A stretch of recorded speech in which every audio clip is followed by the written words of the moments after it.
The Tale of Timmy Tiptoes by Beatrix Potter. Once upon a time there was a little fat comfortable grey squirrel, called Timmy Tiptoes. He had a nest thatched with leaves in the top of a tall tree, and he had a little squirrel wife called Goody.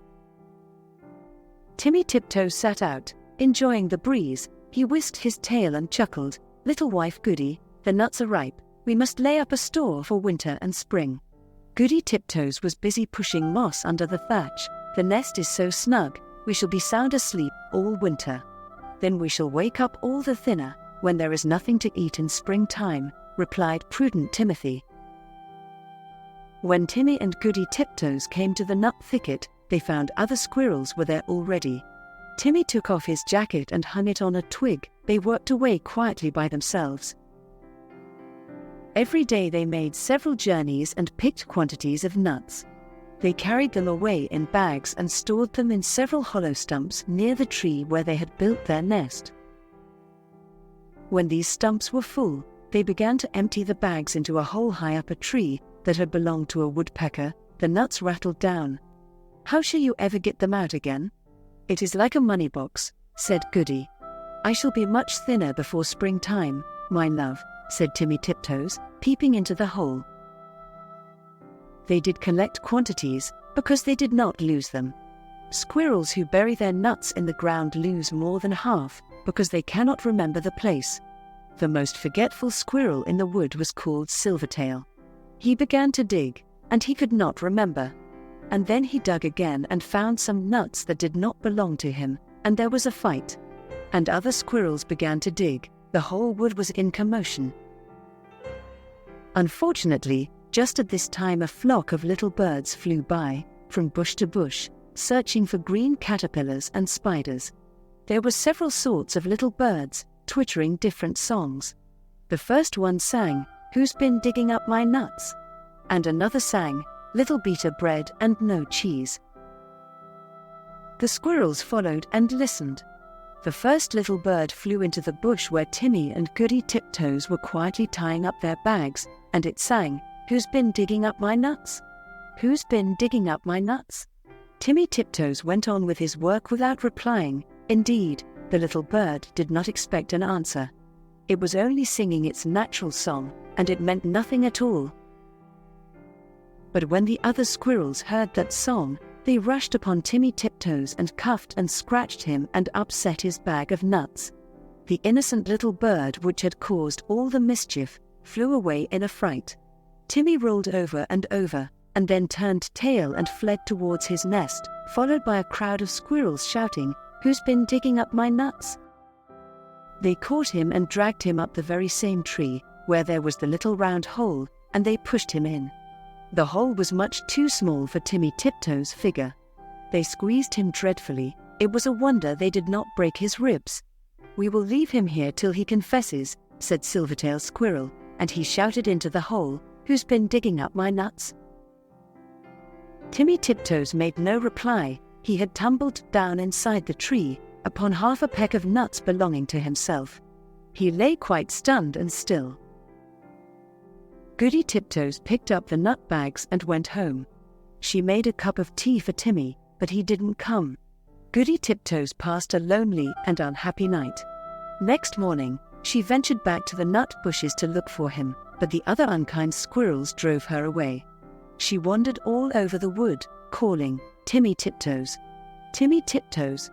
Oh, where is Timmy Tiptoes?" In the meantime, Timmy Tiptoes came to his senses. He found himself tucked up in a little moss bed, very much in the dark, feeling sore. It seemed to be underground. Timmy coughed and groaned, because his ribs hurt him. There was a chirpy noise, and a small striped chipmunk appeared with a night light, and hoped he felt better. It was most kind to Timmy Tiptoes. It lent him its night cap, and the house was full of provisions. The chipmunk explained that it had rained nuts through the top of the tree. "Besides, I found a few buried." It laughed and chuckled when it heard Timmy's story. While Timmy was confined to bed, it enticed him to eat quantities. "But how shall I ever get out through that hole unless I thin myself? My wife will be anxious." "Just another nut, or 2 nuts, let me crack them for you," said the chipmunk. Timmy Tiptoes grew fatter and fatter. Now Goody Tiptoes had set to work again by herself. She did not put any more nuts into the woodpecker's hole, because she had always doubted how they could be got out again. She hid them under a tree root. Once when Goody emptied an extra big bagful, there was a decided squeak, and next time Goody brought another bagful, a little striped chipmunk scrambled out in a hurry. It is getting perfectly full up downstairs, the sitting room is full, and they are rolling along the passage, and my husband, Chippy Hackey, has run away and left me. What is the explanation of these showers of nuts? I am sure I beg your pardon, I did not know that anybody lived here, said Mrs. Goody Tiptoes, but where is Chippy Hackey? My husband, Timmy Tiptoes, has run away too.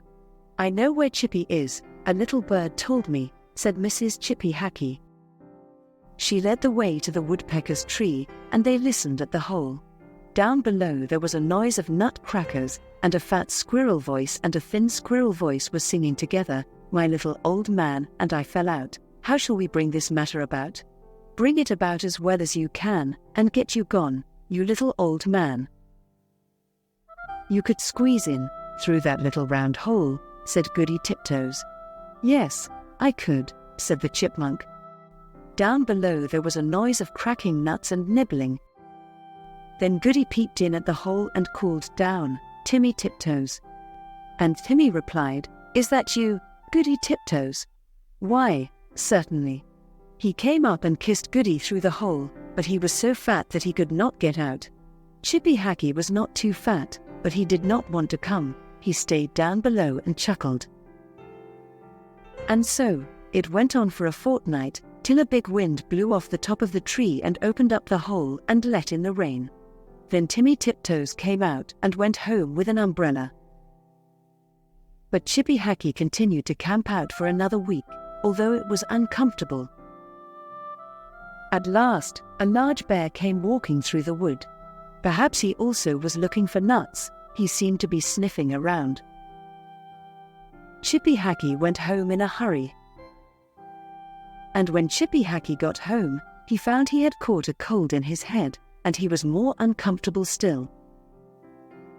And now Timmy and Goody Tiptoes keep their nut store fastened up with a little padlock. And whenever that little bird sees the chipmunks, he sings, "Who's been digging up my nuts? Who's been digging up my nuts?" But nobody ever answers.